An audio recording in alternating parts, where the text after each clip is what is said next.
ای پسر باشد خماری روز یارانش پدر،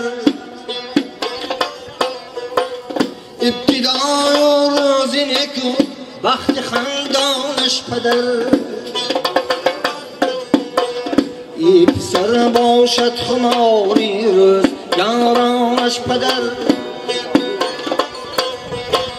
ابتدای روزی نکو وقت خندانش پدر.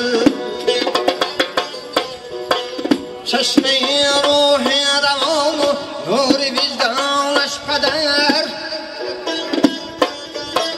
تا تلاشی زندگی تبدیل سامانش پدر. رهبر و مشکل کشا و مشکل آسانش پدر.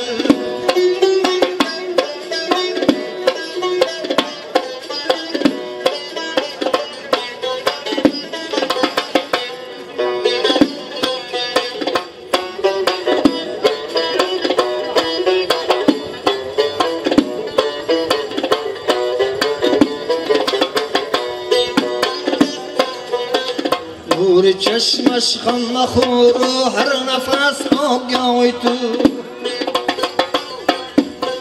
گرد همه آزارم و بشنود آبیای تو. نقطه کابی ملال و خانه دلخواه تو، هر شب و هر روز باشد در غم جانش پدر.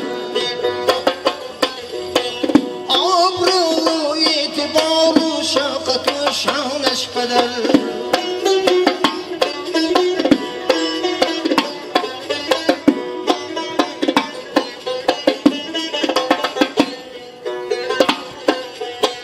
تخمینی که در زمین زندگی افکند،